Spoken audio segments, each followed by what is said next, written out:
tebisa bakomba babatoyemba rumba toyemba rumba koleka innocent na bavi na biso vela koleka innocent koleka pe vela biso fali na bavi.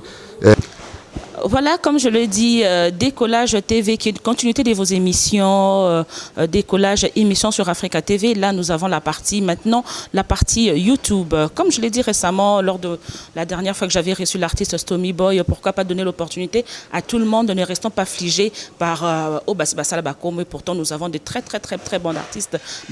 Talent et Makasi. Oh non, nous, j'ai tant d'opportunités. Yakobi Maté. Donc là, je parle de celui qu'on appelle Yann Satellite. Un très grand artiste, jeune talent, que je précise très bien, qui fait vraiment l'unanimité par rapport à son acoustique et pourtant il interprète très bien la voix de Al Pacino et pourquoi pas d'Eddie Amissi, mais ce dernier n'est pas passé par l'école de Al Pacino ni dans son orchestre, il a fait son parcours autrement. Lui, c'est Yann Satellite. Bonjour Yann. Bonjour Barabara Mapoata Mama ni Mama. C'est-à-dire plaisir à ma cas surprendre nos sous parce que na maka qui autre talaka Décollage TV depuis to kabola ki d'Africa TV mama.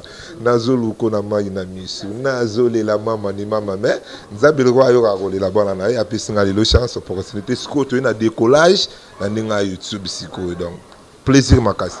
Donc on va aller tout mon année parce que moi télé moi belé na ki trop travail.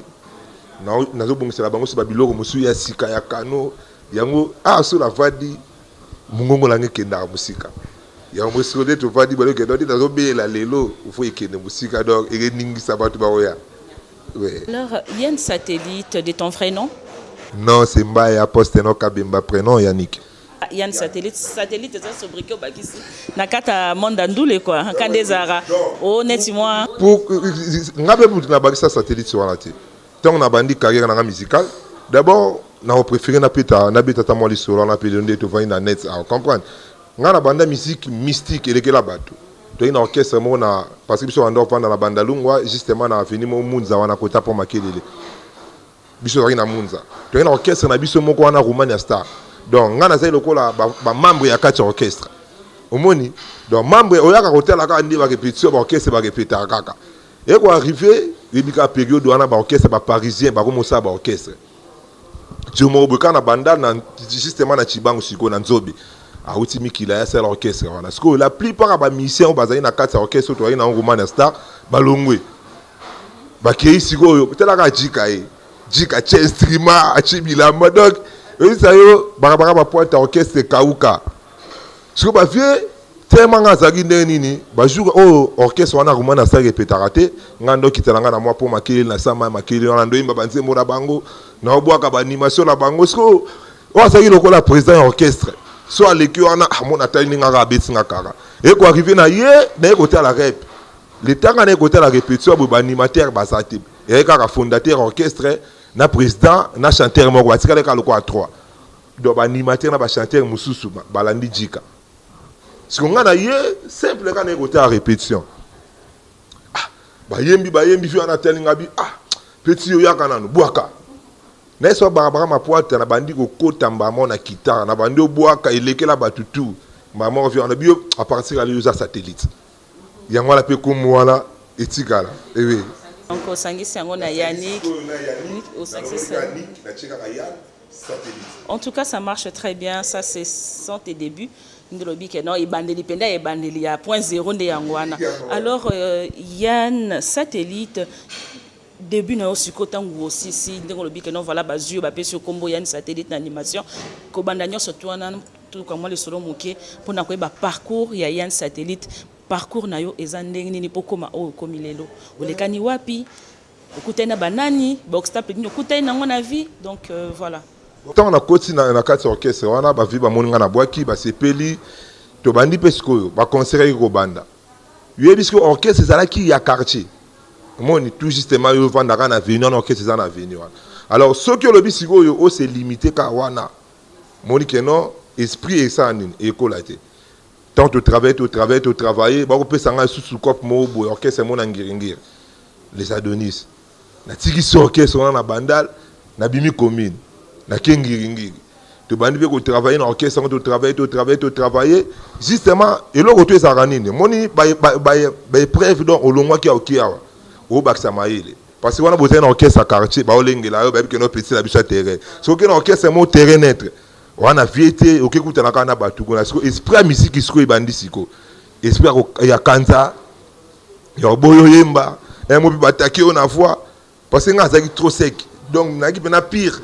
Donc, il y a une spiritualité, il y a une innocent. Donc, il y a donné ma beauté au côté de la vie, il y a laquelle l'orchestre, on a travaillé, on a juste l'esprit.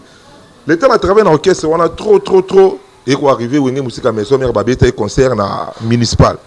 Pour nous débattre, on a un terrain municipal. On a un concert, on a un lobby. Ah, toujours écrit. Bah, ministère pour la deuxième équipe et opération Dragon. Bisous de quand on a cité où la concert via Betty Moulolo. Ah, on a bien, faut na signer. Nazima Sarah moi Doumer, tu as d'autres na quatre orchestres. On a pas la samba play.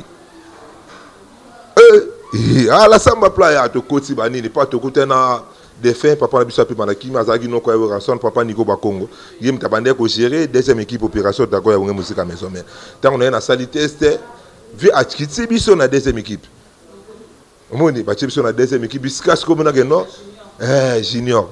Mais tu sais d'abord tester. Il faut bêta, ce que je quitter ici.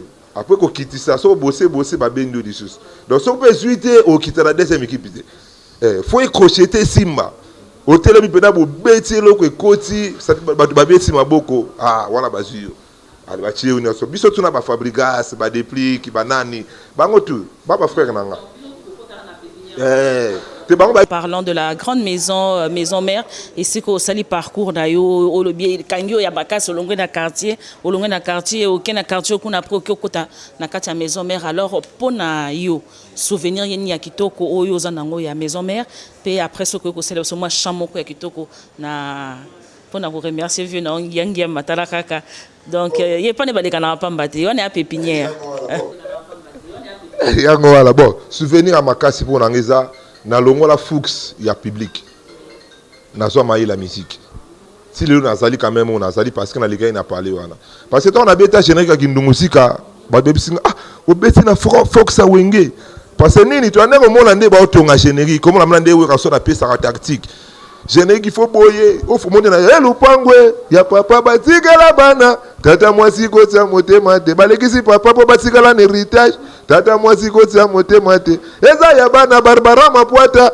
Tata mwasi ko tia motema te. Tant on a bêté générique wa bato abi pire maki wenge pour la nini na leke na kasa parler wana. Donc na mona ngi nde basala ka boulot nyonso, nde basala ka générique, nde basala ka chorégraphie. Omoni nde ba coachaka. Tala kaka we rason sabino que notre émission faut standing. Donc na bi que non so la muki na tongo faut laver. Tango bi malibanda faut que ça bien. Pas chifrer ça la bien. Sope li papa faut ça bien. Na so maile wana nyonso kuna. Alors moi le remoka muke ya wenge musique ça biso mo bien maison mère. Motema ezalata chambre ya chéri omona ndenge mopepe zobima lwimbaka motema ezalata. Yann Satellite, c'est un plaisir de te recevoir na plateau Nabiso, il y a Décollage TV. Alors, un mot, naba téléspectateur ou bazota layo, parce que tu allé en ligne, tu as sur YouTube. Donc, bazina bateau bazota layo plutôt na France, na Belgique, en États-Unis, en Afrique, en Bénin. Donc, moi, message na fan o yasi kabazo o ba découvrir yo, na ba basi ba bio déjà so côté que la moi le bamoko. Merci d'abord Nayo, Barbara Mapuata pour Tirangati. C'est-à-dire, parmi Batulanga na Portarana Kier, Yusanakati. Parmi Batu Basala Yann Ayebana, Yusanakati. Alors, merci beaucoup. Nzambenda Ebi Lobi Nabiso. C'est-à-dire, Toba Terango Kaka, Oya Lobi Zanzambi. Biso Batu, Ngamna Nabiso Namute Mananga Polele Yarofungama. Merci Nayo pour tout le temps, au Salaka Yann Azalali Motina Miso Batu. Merci beaucoup. Alors, Batu Basolanda, artiste Nabango Yann, satellite, double poissard, l'homme du moment. Babette d'abord plus 243, 89, 64, 73, 417, plus 243, 89, 64, 73, 417, numéro la biso bureau. Comme la biso, soit la besoin de yembaye, tout ça la banzim wizali. Au bengi na numéro bureau, to ko se pénaliste à bateau to yemba, to MBP yo solo li biso pe to solo li yo to fulu na ndenga nzembo. Alors générique ak ndongosi ka pe acoustique hommage à Al Pacino et ça toujours na YouTube. Ça dit ba to na générique ba yo ki acoustique, ça dit ba o sepela. Pour show rumba. Ça dit attends na bimisa na siko te. Biloko wana ba so attend consommer. Ba yo ka générique so ba betika Yann satellite officiel na YouTube, Yann satellite officiel. Ba hôtel na minute na go le kata innocent na ba vie. La ville se fait là la collègue innocent la collègue peut faire la biso fali la ba vie. Donc ba beta Yann satellite officiel, ba hôtel la yango. Page na Facebook ezali satellite Yann, toujours Yann satellite, Instagram makambutu balanda biso wana.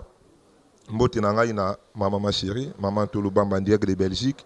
Mère moko bien atira moi na été la maman de Mylène et Loïc malgré tout batomité maman be balu raba kota makambango mais maman ma chérie que j'aime beaucoup na pesi ba mbote na pesi mbote na nga na maître avocat Gilles Mbwamba motema ya maman on est là na pesi mbote na Sharufa Kinyongo na États-Unis na pesi mbote na Achille Moutala na pesi mbote na Roi des Boss Bobongiai na pesi mbote na ingénieur Voilà, nous sommes arrivés à la fin de notre émission. C'était l'artiste Yann Satellite et c'est Pesengana Yambaye.